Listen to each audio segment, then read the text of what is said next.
네, 기초이론과정 10번째 시간은 기초입문서 72페이지 중하단부에 보시면 7번째 챕터입니다. 교육 및 보칙이라고 하는 단원인데요. 먼저 교육이라고 하는 부분부터 정리를 해보도록 하겠습니다.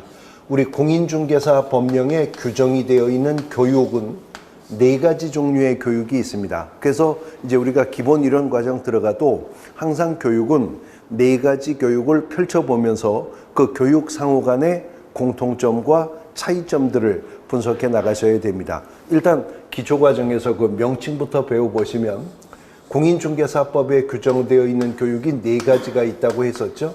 첫 번째 실무교육이라고 하는 교육이 있고요. 그 다음에 두 번째는 연수교육이라고 하는 교육이 있습니다. 그리고 세 번째 직무교육이라고 하는 교육, 그리고 마지막으로 부동산 거래 사고 예방을 위한 교육, 이렇게 공인중개사 법령에는 4가지의 교육이 있습니다. 이 중에서 실무교육과 연수교육은 오직 실시권자가 시도지사뿐입니다. 특별시장, 광역시장, 도지사, 그리고 특별자치도지사가 그 실무교육과 연수교육 실시 권한을 갖는 것인데요. 직무교육이라고 하는 교육은 잠시 후에 보시겠습니다만 중개보조원을 대상으로 하는 교육이거든요. 그래서 직무교육은 시도지사뿐만이 아니라 등록관청도 직무교육을 실시할 수 있도록 규정을 하고 있고, 부동산 거래사고 예방을 위한 교육은 국토교통부 장관, 시도지사, 등록관청이 그 실시권자가 된다는 것이죠. 먼저 첫 번째 실무교육, 시도지사가 시행하는 교육인데 우리가 이미 앞서서 실무교육은 몇 차례 들어봤었습니다. 등록을 신청하는 공인중개사, 등록 신청일 전 1년 이내에 실무교육 받아야 했었죠. 법인이 등록 신청하는 경우에는 그 법인의 대표자를 포함한 임사원, 전원이 실무교육을 받아야 했었습니다. 분사무소 책임자가 되고자 하는 자 실무교육 받아야 했었고요. 고용인 중에 공인중개사 자격증이 있기 때문에 업무를 수행도 할 수 있는 고용인인 소속 공인중개사가 실무교육 수료 대상이 된다는 거죠. 그들은 실무교육을 받고 나서 2년마다 연수교육이라고 하는 걸 또 정기적으로 받아야 됩니다. 연수교육은 몇 년마다? 2년마다 정기적으로 받는 거예요. 그래서 시도지사는 연수교육 대상자들에게 교육 시행일 2년이 되기 2개월 전까지 교육 일시 장소 내용 등을 통지하도록 하고 있고, 2년마다 받았어야 할 연수교육 수료 의무를 위반했을 때에는 시도지사가 500만 원 이하의 과태료 처분을 내리게 된다는 거죠. 그러면 고용인 중에서 실무교육과 연수교육을 받아야 할 의무는 오직 소속 공인중개사에게만 있다는 거죠. 그래서 중개보조원을 대상으로 만든 교육이 직무교육이고, 직무교육은 중개보조원을 대상으로 하기 때문에 시도지사뿐만 아니라 등록관청도 직무교육을 시행할 수 있도록 규정하고 있다는 겁니다. 한편 부동산 거래사고 예방교육은 실시권자가 가장 폭이 넓었었죠. 국토교통부 장관, 시도지사, 등록관청이 실시하는 교육이고, 교육의 대상도 개업공인중개사 등이라고 되어 있어요. 그래서 소속 공인중개사뿐만 아니라 중개보조원도, 법인인 개업공인중개사의 임원 또는 사원도 부동산 거래사고 예방교육의 대상이 되기는 합니다만, 이 부동산 거래사고 예방교육은 국토부 장관, 시도지사, 등록관청이 정기적으로 시행할 의무가 있는 것도 아니고, 개업공인중개사 등이 반드시 수료해야 할 의무가 있는 교육도 아닙니다. 할 수 있는 교육이고 필요하면 받을 수 있는 교육일 뿐이죠. 단 국토교통부 장관 등이 개업공인중개사 등을 대상으로 부동산 거래사고 예방교육을 할 거면 교육 시행일 10일 전까지는 교육일시, 교육장소, 교육 내용을 교육 대상자에게 통지는 하도록 의무로 규정하고 있는 것입니다. 교육에 대해서 기초이론들 살펴보셨고요. 그 다음에 페이지를 넘어가 보시면 74페이지 보칙이라고 하는 단원이 나오고 있습니다. 공인중개사법에서 이 보칙이라고 하는 말의 뜻은 보충규칙이라고 하는 말의 준말입니다.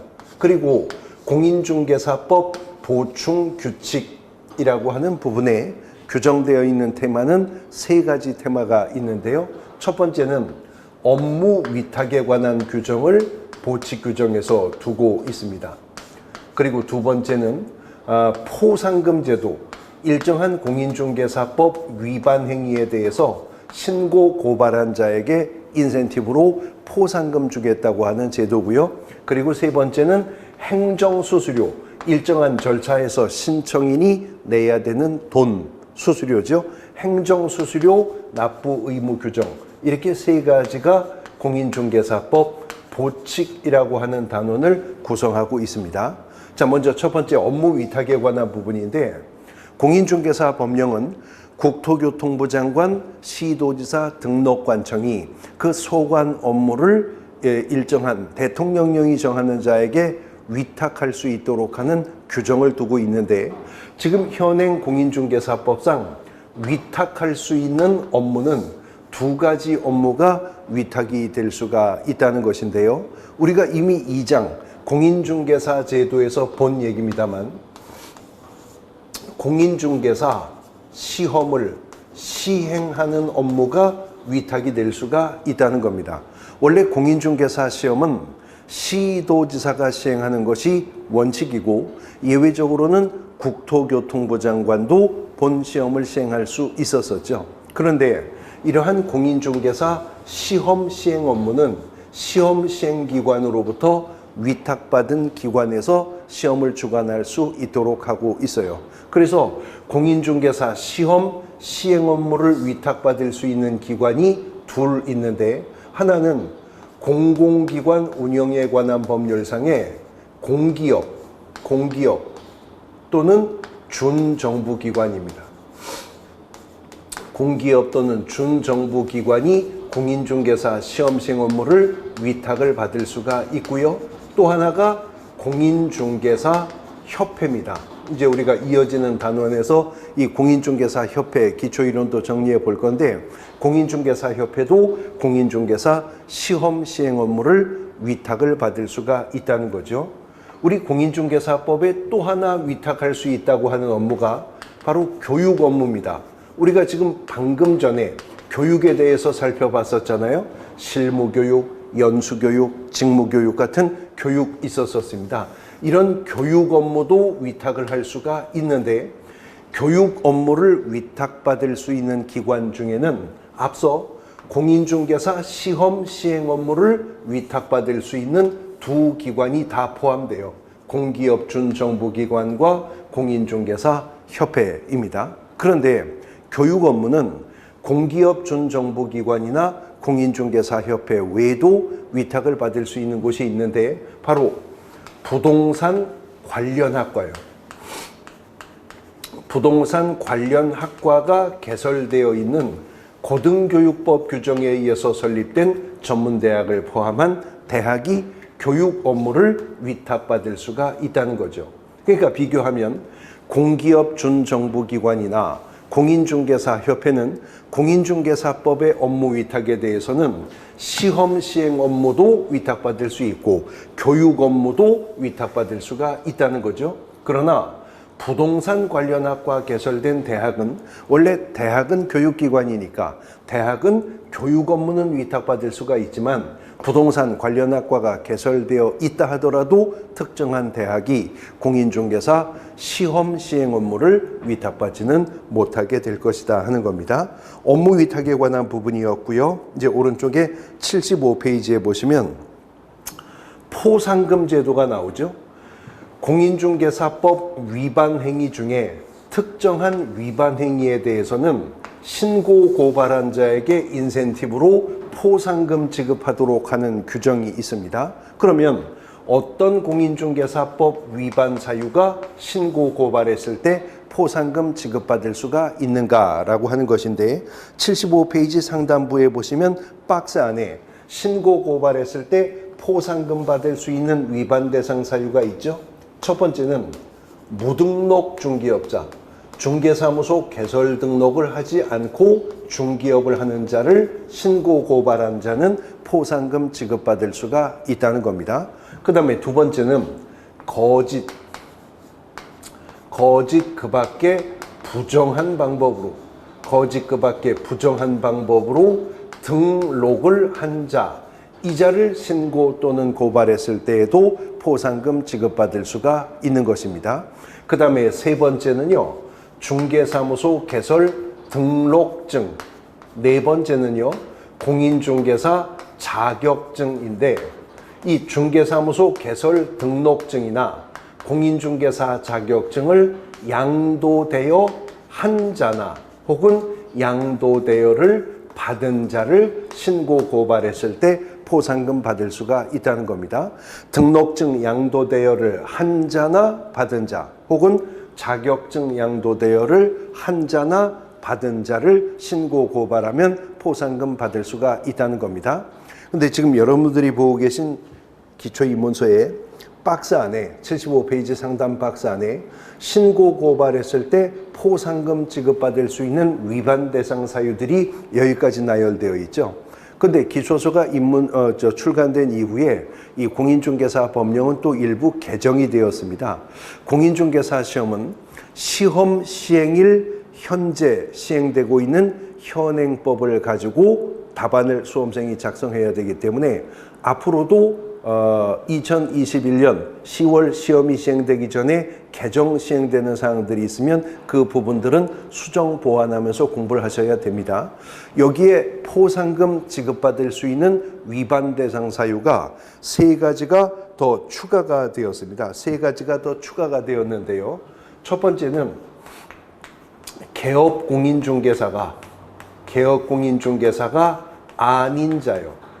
개업공인중개사가 아닌 자가 중개대상물에 대해서 표시광고하면 안 됐었죠. 개업공인중개사가 아닌 자가 중개대상물에 대해서 표시광고하는 행위를 신고 또는 고발했을 때 여기에 대해서 포상금 지급받을 수 있도록 하는 규정을 두고 있고요. 그 다음에 여섯 번째와 일곱 번째는 우리가 앞서 33조를 통해서 금지행위라고 하는 걸 공부했었죠. 그런데 33조 1항에는 개업공인중개사 등은 다음 각호의 행위를 하여서는 아니 된다. 그래서 개업공인중개사 등에게 금지되는 9가지의 금지행위가 있었어요. 그런데 기존에 7가지의 금지행위가 있었었는데 거기 8번째, 9번째 2가지 금지행위가 들어왔었었죠.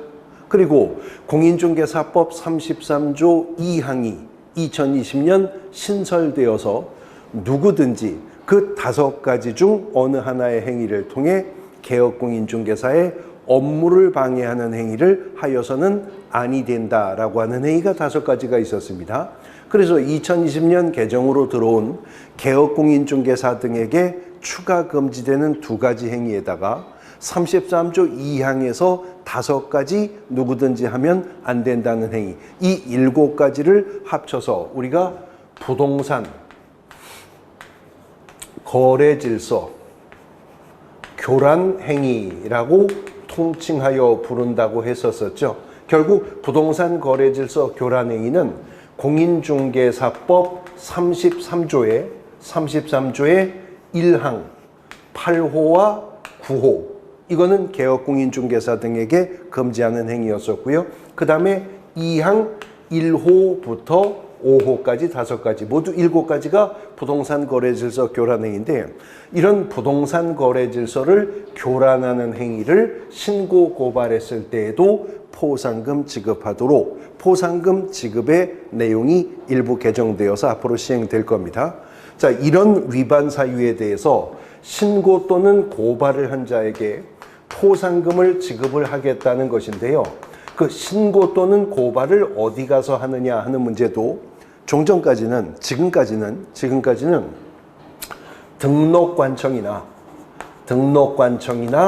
수사기관입니다.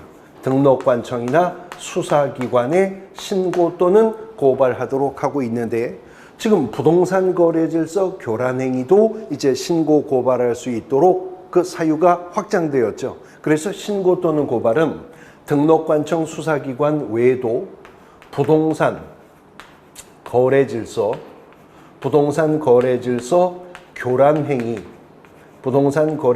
교란행위 신고센터, 우리가 이미 저 앞에서 한번 봤었는데 원래 국토교통부 장관이 운용하도록 되어 있지만 한국감정원에 위탁을 하는 곳이었었습니다.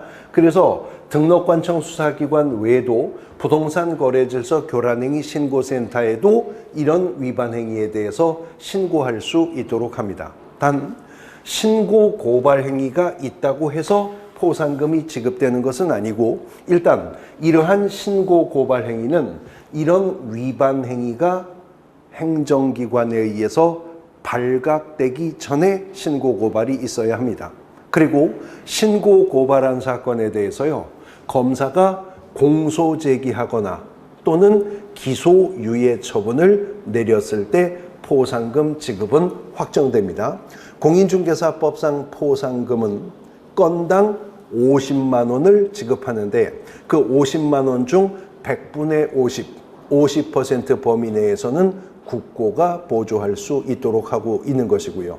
포상금은 신고 또는 고발한 자에게 지급할 것인데 하나의 사건에 대해서 2인 이상이 공동으로 신고 또는 고발을 했을 경우에는 균등하게 배분해서 50만 원 지급할 겁니다. 그러나 그들이 배분 방법에 합의를 해온 경우라면 합의한 바에 따라서 포상금 지급하게 될 것이다 라고 하는 거죠. 그런데 하나의 사건에 대해서 2건 이상의 신고 또는 고발이 접수되었다면 그때는 포상금은 최초로 신고 또는 고발한 자에게 포상금 지급하도록 하는 제도입니다. 포상금 제도 정리를 해보셨고, 보칙의 마지막 테마가 행정수수료 76페이지 보시면 행정수수료 납부 의무 규정이 있죠.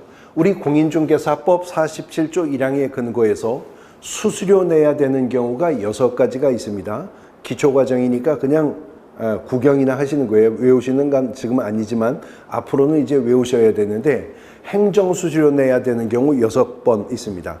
공인중개사 시험에 응시할 때, 공인중개사 자격증 재교부 신청할 때, 중개사무소 개설 등록을 신청할 때와 등록증 재교부 신청할 때, 그리고 법인이 분사무소 설치 신고할 때와 신고필증을 재교부 신청할 때는 지방자치단체 조례가 정하는 수수료를 납부해야 한다 하는 행정수수료 납부 의무 규정이 있게 되는 것입니다. 자, 교육과 보칙에 대해서 살펴보셨고요. 이제 76페이지에 보시면 8번째 챕터로서 공인중개사 협회라고 하는 단원이 나옵니다. 협회라고 하는 걸 보니까 하나의 단체를 의미하는 것을 알 수가 있죠. 근데 공인중개사협회라고 하는 단체는요, 그 설립과 업무의 내용에 대해서 공인중개사법이 직접적인 규정을 두고 있습니다. 하나의 전문 직업사의 단체이긴 합니다. 의사협회, 변호사협회, 약사협회, 뭐 이런 하나의 전문 직업사의 단체 중에 하나로 공인중개사협회가 있는데요. 공인중개사협회의 설립 목적을 규정하는 공인중개사법 41조 1항을 보면 문장의 주어가 개업공인중개사인 공인중개사는, 즉 공인중개사인 개업공인중개사를 말하면서 조문 속에 괄호를 열어 부칙상의 개업공인중개사를 포함한다라고 하는 괄호 규정이 있다는 겁니다. 협회 설립 목적을 규정하는 41조 1항의 말이에요. 그래서 공인중개사협회는 명칭은 공인중개사협회이지만 공인중개사가 아닌 자인 부칙상의 개업공인중개사도 공인중개사협회의 일원이 될 수 있다라고 하는 건 공인중개사법의 명문의 규정이라는 겁니다. 의사협회의 회원은 모두 의사일 것입니다. 변호사협회의 회원은 당연히 변호사이어야 하겠죠. 그러나 공인중개사협회의 회원이라고 다 공인중개사는 아니다. 왜냐하면 부칙상의 개업공인중개사가 포함되기 때문에 그렇다는 겁니다. 그래서 76페이지 하단부를 보시면 이들은 그 자질 향상, 품위 유지, 중기업의 운용에 관한 업무를 효율적으로 수행하기 위하여 공인중개사협회를 설립할 수 있다라고 규정을 하고 있는데요. 이어지는 공인중개사법 41조 2항이 협회는 법인으로 한다라고 규정을 했다는 거죠. 협회도 하나의 법인체인데 민법에서 특정한 목적을 위해서 모인 사람의 결집을 뭐라고 해요? 사단법인이라고 하죠. 그러니까 사단법인, 재단법인 구별하는 구별 기준 중에서는 사단법인에 속할 것이고 보다 더 상세하게 분류를 한다면 사단법인 중에서도 비영리 사단법인의 성격을 가지고 있는 단체가 공인중개사협회라고 하는 것이죠. 그래서 이러한 공인중개사협회를 설립하는 절차는 큰 틀에서는 민법 중 사단법인 설립의 절차를 따르게 될 것인데 그 절차상의 세부 요건을 공인중개사법이 별도로 규정을 하고 있다는 겁니다.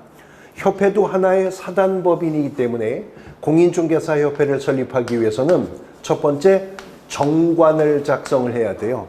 그런데 공인중개사협회라고 하는 사단법인 설립을 위한 정관 작성에는 발기인 300명 이상이 필요하답니다. 그래서 300명 이상의 발기인이 정관을 작성해 작성된 정관에 서명 날인해야 됩니다. 이렇게 해서 작성된 정관은 이제 창립총회로 회부가 되어서 이 창립총회에서 그 정관이 의결이 되어야 하는데 창립총회는 공인중개사협회 창립총회는 회원인 개혁 공인중개사가 600명 이상이 출석해야 된다요. 그리고 창립총회 출석한 600명 이상은 서울특별시에서는 100명 이상, 나머지 각 시 및 도에서는 각각 20명 이상씩 분포가 되어서 600명 이상을 모았어야 된답니다. 그리고 창립총회 출석한 회원 중 과반수가 협회 정관에 동의를 해야 비로소 공인중개사 협회는 이제 창립총회에서 의결 과정을 거치게 된다라고 하는 것이죠. 이렇게 해서 창립총회에서 의결 과정을 거치면 공인중개사협회는 설립의 절차에서 인가주의의 방식을 취합니다. 그래서 인가권자로부터 설립 인가를 받아야 하는데 공인중개사협회 설립의 인가는 국토교통부 장관에게 받는 겁니다. 그래서 국토교통부 장관에게 설립의 인가를 받고 나면 이제 비로소 협회는 설립 등기가 가능해진다는 거죠. 이렇게 해서 설립 등기를 마쳤을 때 하나의 온전한 협회가 성립되게 된다라고 하는 것입니다. 이러한 공인중개사협회는 하부 조직으로서요, 정관이 정하는 바에 따라 지부와 지회를 둘 수가 있는데 지부를 설치할 때는 시도 단위로, 지회를 설치할 때에는 시군구 단위로 설치하게 됩니다. 그래서 서울특별시 지부, 마포구 지회 이런 식으로 지부나 지회를 설치하고 협회가 지부나 지회를 설치한 때에는 지부는 시도지사에게, 지회는 등록관청에게 설치 사실을 신고하도록 하고 있다는 거죠. 자, 이렇게 해서 설립된 공인중개사협회가 무슨 일을 할 수가 있느냐? 공인중개사법 시행령 31조가 조문의 제목이 협회의 업무라고 되어 있습니다. 페이지 넘겨서 78페이지에 보시면 중하단부에 큰 박스 있죠? 그 중하단부에 있는 큰 박스가 공인중개사법 시행령 31조가 규정한 협회의 고유 업무들입니다. 한번 보실까요? 첫 번째, 회원의 품위 유지를 위한 업무. 두 번째, 부동산 중개제도의 연구 개선에 관한 업무. 세 번째, 회원의 윤리 연장 제정 및 실천에 관한 업무. 그리고 다섯 번째는 부동산 정보 제공에 관한 업무. 여섯 번째는 공제 사업이 있네요. 그리고 마지막으로 그 밖의 협회 설립 목적 달성을 위해서 필요한 업무. 이러한 업무가 협회의 고유 업무라는 것입니다. 그런데 협회의 고유 업무와 비교하셔야 될 업무가 78페이지 하단부의 작은 박스, 즉 수탁 업무인데 이미 이 시간에 우리가 배우고 왔어요. 원래 협회의 고유 업무는 아니지만 협회가 위탁을 받으면 할 수 있는 업무가 있다고 했었죠. 공인중개사 시험시행 업무와 교육 업무였었습니다. 그러나 공인중개사 시험시행 업무와 교육 업무는 본래 협회의 업무가 아니라 협회가 위탁을 받으면 할 수 있는 업무라는 것입니다.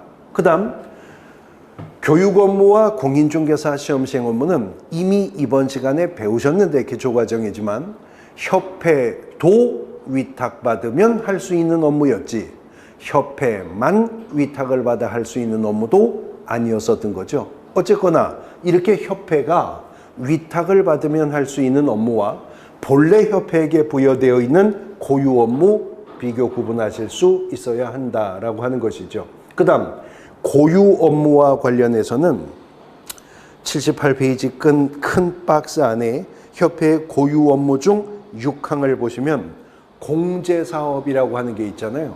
협회가 공제사업을 한다는 것은 우리가 이미 앞서서 공부한 손해배상 책임을 보장하는 업무보증 설정의 방법이 3가지가 있었죠. 보증, 보험에 가입하거나 공제에 가입하거나 공탁하는 방법 중 개업공인중개사는 택일해야 된다고 했었습니다. 그 3가지 업무보증 설정의 방법 중에 하나인 공제사업을 할 수가 있다는 것입니다. 그래서 공인중개사협회의 공제사업만큼은 세부 규정들을 공인중개사법이 두고 있는 거예요. 그래서 협회가 공제사업을 하려면 공제규정을 제정하여 국토교통부 장관의 승인을 얻고 승인받은 공제규정대로 공제사업을 해야 되는데 그 공제규정으로 정해야 할 세부적인 사항들까지도 입법자는 법으로 정했습니다. 책임준비금을 적립하되 공제료 수입액의 100분의 10 이상을 적립해야 되고 책임준비금을 다른 용도로 전용하고자 할 때 국토교통부 장관의 승인을 얻어야 한다.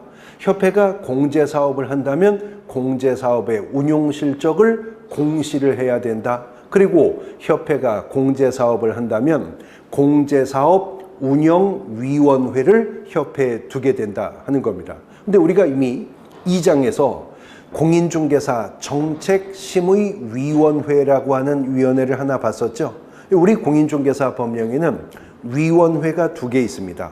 공인중개사 정책심의위원회라고 하는 위원회와 이 협회와 관련해 공제사업운영위원회라고 하는 위원회가 있습니다. 우리가 이제 기본 이론 과정 가면 이 2 위원회를 비교 펼쳐보면서 어떤 공통점과 차이점이 있는가라고 하는 것도 상세하게 이제 짚어보게 될 것입니다. 자, 공인중개사 협회편 이어섰고요. 이제 81페이지에 보시면 공인중개사 법령의 마지막 챕터인데요. 지도감독 행정처분 벌칙이라고 하는 부분입니다. 기초과정이기 때문에 큰 틀의 프레임만 여러분들이 잡아보시면 되는 겁니다. 이제 거기에 우리가 살을 붙여 앞으로 계속해서 심화학습을 해 나가게 될 건데 공인중개사 법령에는 아주 많은 의무와 책임이 있었었죠.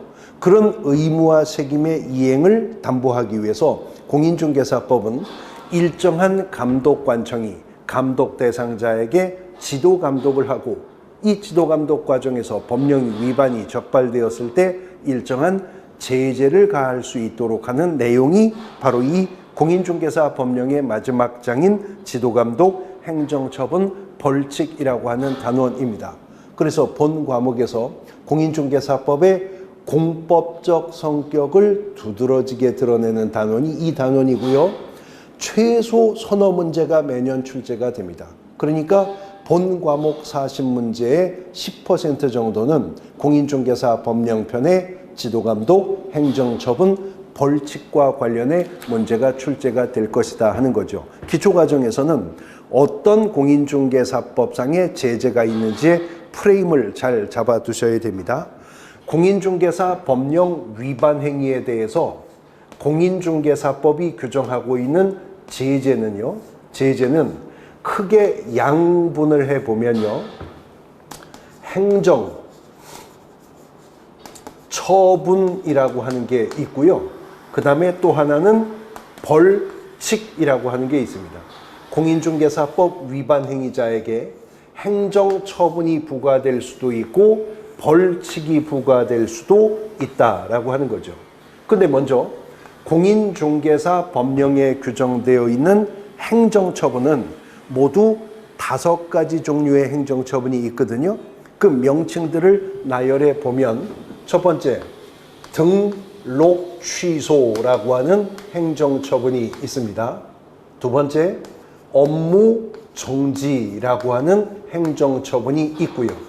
세 번째, 자격 취소라고 하는 행정처분과 네 번째, 자격 정지라고 하는 행정처분, 그리고 마지막으로 지정 취소라고 하는 행정처분이 그것입니다. 공인중개사법의 행정처분이 모두 5가지가 있다고 했죠. 근데 그 5가지 행정처분의 명칭을 지금 나열해 놓고 나서 보니까 행정처분은 취소가 3가지, 정지가 2가지죠. 등록 취소, 자격 취소, 지정 취소에 업무 정지, 자격 정지, 취소 셋, 정지 둘. 이 5가지를 일컬어서 행정처분이라고 하는 겁니다. 한편 공인중개사법 위반 행위에는 벌칙이 부과될 수가 있는데요. 벌칙 중에는 행정, 형벌이라고 불리우는 벌칙이 있고 또 하나 행정, 질서벌이라고 불리우는 벌칙도 있는데 공인중개사법에서 말하는 이 행정, 질서벌이라고 하는 것이 바로 과태료 처분을 의미를 하는 것입니다. 그리고 다시 공인중개사법상 행정형벌은요, 위반 사유에 따라 3년 이하의 징역 또는 3천만 원 이하의 벌금형과 1년 이하의 징역 또는 1,000만 원 이하의 벌금형 2가지의 형벌이 있고 행정질서벌은 과태료를 의미한다고 했죠. 행정질서벌인 과태료 처분은 공인중개사법에 500만 원 이하의 과태료 처분 사유와 100만 원 이하의 과태료 처분 사유로 다시 나누어집니다. 그래서 공인중개사법에 행정처분은 모두 5가지의 행정처분이 있고요. 벌칙은 행정형벌과 행정질서벌인 과태료 처분으로 양분되는데 행정형벌이 2가지, 행정질서벌인 과태료 처분이 각각 2가지가 있어 모두 4가지의 벌칙이 공인중개사 법령에 규정되어 있다는 거죠. 자, 그 중에 먼저 행정처분인데 등록 취소와 업무정지 처분은요, 등록을 한 자여야 등록을 취소할 수 있겠죠. 그러므로 등록 취소와 업무정지 처분은 공인중개사법상 개업 공인중개사가 받게 되는 행정처분인 겁니다. 그래서 개업 공인중개사에게 있어서 등록 취소와 업무정지 처분이란 학사징계로 비유하자면 퇴학처분과 정학처분과 같은 행정처분이라고 생각하시면 되죠. 그러면 등록 취소와 업무정지 처분의 대상이 개업공인중개사라면 개업공인중개사를 대상으로 하는 등록 취소와 업무정지 처분 권한은 누구에게 있겠어요? 당연히 등록관청에게 있겠죠. 그래서 등록 취소와 업무정지 처분 권한은 등록관청이 개업공인중개사를 대상으로 내리는 행정처분인 겁니다. 그 다음 자격 취소 처분은요, 자격이 있어야 자격을 취소할 수 있죠. 용어의 정의에서 이 법에 의하여 공인중개사 자격을 취득한 자, 우리가 그 자를 공인중개사라고 이 법 2조 2호에서 공부했었죠. 그러므로 자격 취소 처분은 공인중개사를 대상으로 하여 내려지는 행정처분인 겁니다. 그런데요, 자격 정지 처분에 대해서는 공인중개사법이 공인중개사 중에서도 오직 소속 공인중개사, 고용인 중에 소속 공인중개사만을 그 대상으로 자격 정지라고 하는 행정처분을 내리게 된다는 거죠. 어쨌거나 자격 취소나 자격 정지는 자격증 누가 주는 거죠? 시도지사가 교부하는 것이었었죠. 그러므로 자격 취소와 자격정지 처분은 시도지사가 공인중개사나 소속 공인중개사를 대상으로 내리는 행정처분이 될 것이다 라고 하는 겁니다. 그 다음 마지막 행정처분, 지정 취소인데 지정을 받은 자인이 지정 취소의 대상이 될 수 있겠죠. 부동산 거래 정보망을 설치 운영할 자로 국토교통부 장관에게 지정을 받은 자, 그 자를 우리가 뭐라고 하죠? 예, 거래 정보 사업자라고 부르는 것이었었죠. 그래서 거래 정보 사업자가 지정을 받은 자이기 때문에 거래 정보 사업자가 지정 취소 처분의 대상이 된다는 것인데 기억하실까요?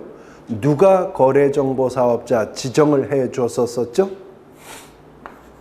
국토교통부 장관이었었습니다. 그러므로 국토교통부 장관만이 지정 취소 처분 권한을 갖게 된다는 겁니다.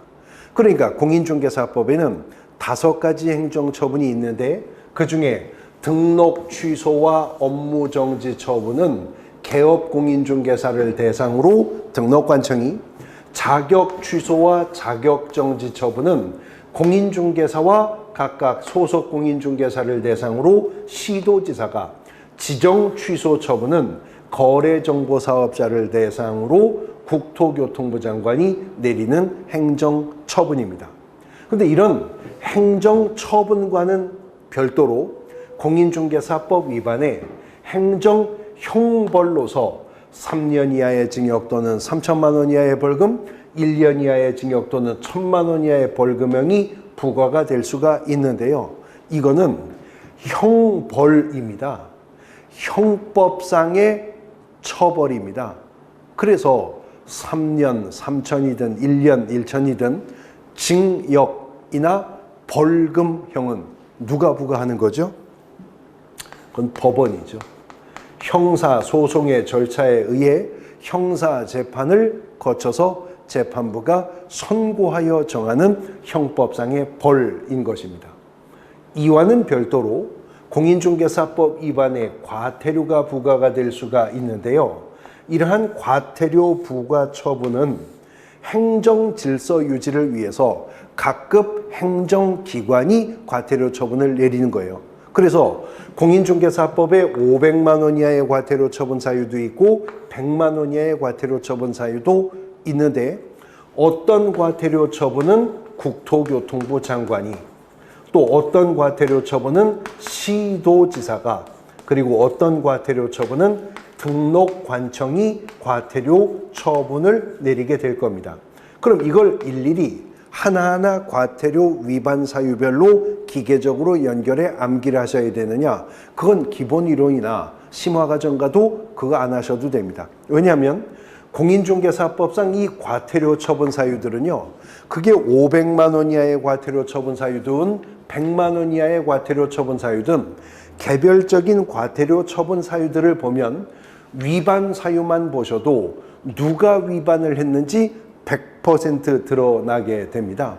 그래서 위반 행위를 누가 했느냐에 따라서 과태료 처분의 권자를 급을 정하면 됩니다. 예를 들어서 위반 행위가 거래정보사업자이거나 공인중개사 협회가 위반을 하는 문제가 있을 수가 있겠죠. 아니면 정보통신서비스 제공자도 국토교통부 장관의 자료 요구에 불응하여서 과태료 처분 사유에 속할 수 있거든요. 공인중개사 협회나 거래정보 사업자나 정보통신서비스 제공자가 위반한 사건이라면 국토교통부 장관이 과태료 처분 권한을 가질 것입니다. 그 다음 공인중개사 자격증 반납 의무 위반이나 연수교육 관련 의무 위반, 아까 실무교육도 그랬지만 연수교육도 시도지사만 실시권자가 된다고 했잖아요. 그래서 이런 연수교육 의무 위반이나 아니면 공인중개사 자격증 반납 의무 위반은 시도지사가 과태료 처분권자가 된다라고 생각하시면 되고요. 그 과태료 처분 사유를 보니까 개업공인중개사의 중개업무 관련 위반이더라. 그러면 당연히 등록관청이 과태료 처분권자가 된다라고 생각을 하셔야 됩니다. 이것이 이제 여러분들이 기초과정에서 확보해 두셔야 할 본법 위반에 대한 제재의 프레임, 큰 틀입니다. 구조입니다. 이제 여기에 앞으로 우리는 구체적인 사례를 붙여서 등록 취소 사유, 그것도 등록을 취소하여야 하는 사유와 할 수 있는 사유, 업무정지 사유, 자격 취소 사유, 자격정지 사유, 지정 취소 사유, 개별 행정처분과 행정질서버린 과태료 처분 사유들을 여기에서 사례를 붙여서 이제 차차 암기해 나가셔야 되는 것이죠. 자, 여기까지가 공인중개사 법령편이고요. 우리 과목 총 40문제 중 30문제, 70%가 공인중개사 법령편에서 문제가 출제가 된다라고 했었죠. 이제 두 번째 파트인 부동산 거래 신고 등에 관한 법령편으로 넘어가 볼 겁니다. 쉬었다가 보도록 하겠습니다.